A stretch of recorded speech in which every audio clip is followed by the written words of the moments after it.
যারা ৭১কে অস্বীকার করে, যারা ৩০ লক্ষ শহীদের রক্ত অস্বীকার করে, যারা নতুন করে এই গণ অভ্যুত্থানকে বিপ্লব বলে আরেকটি স্বাধীনতার ঘোষণা দিতে চান ৫ই আগস্টকে, তারা প্রকারান্তরে বাংলাদেশকে অস্বীকার করেন, বাংলাদেশের অস্তিত্বকে অস্বীকার করেন, বাংলাদেশের মুক্তিযুদ্ধকে অস্বীকার করেন। যারা মুক্তিযুদ্ধের ৭২-এর সংবিধানকে অস্বীকার করেন, তারা বাংলাদেশের নাগরিক হওয়ার যোগ্য নয়।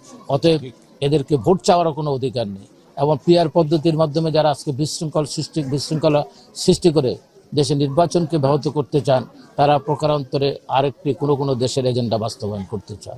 অতএব বাংলাদেশে যদি নির্বাচন না হয়, বাংলাদেশের কোনো উন্নয়ন হবে না, বাংলাদেশের স্বাধীনতার সার্বভৌমত্ব থাকবে না। আপনারা সাংবাদিক মানুষ, আপনারা আমার চেয়েতেও ভালো জানেন, ভূরাজনীতির কারণে বাংলাদেশ আজকে একটা কঠিন সংকটের মুখে। এর থেকে উত্তরণ করতে হলে একটি নির্বাচিত সরকার ছাড়া কোনো উপায় নেই। বাংলাদেশের গার্মেন্টস ইতিমধ্যে ২৪ লক্ষ শ্রমিক বেকার হয়েছেন গত এক বছরে। এটা যদি আরও থাকে, তাহলে আমাদের অবস্থা একসময় শ্রীলঙ্কার গৃহযুদ্ধের কারণে আমাদের দেশে গার্মেন্টস জিয়া রহমান নিয়ে এসেছিলেন।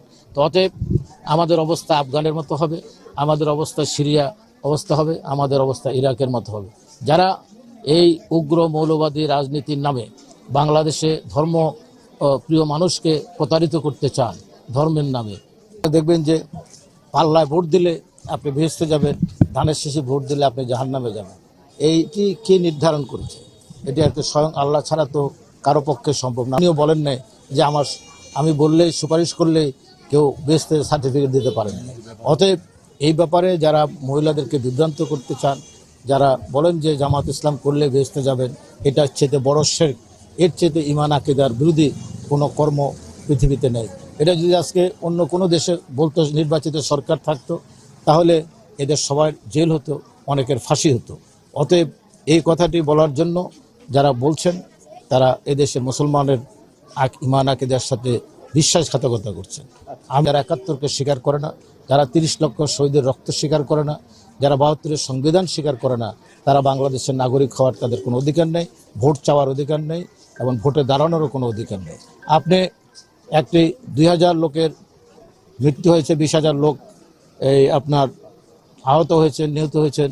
আমরা ১৭ বছর আন্দোলন করেছি, জুলাইয়ের এই ৩৬ দিনে ২০,০০০ লোক গুলিবিদ্ধ হয়েছে। এই কারণে যদি শেখ হাসিনা এবং আওয়ামী লীগ নিষিদ্ধ হয়, তাহলে ৭১-এ যারা আমাদের মা বোনদেরকে গনিমতের মাল বলে পাকিস্তান হানাদার বাহিনীর কাছে উঠিয়ে দিয়েছেন, ৩০ লক্ষ শহীদের রক্তের সাথে বেমানি করেন, তারা পাকিস্তানের পক্ষে যুদ্ধ করেছেন, আমাদেরকে হত্যা করেছেন, তাদেরকেও বাংলাদেশে নিষিদ্ধ আগে হওয়া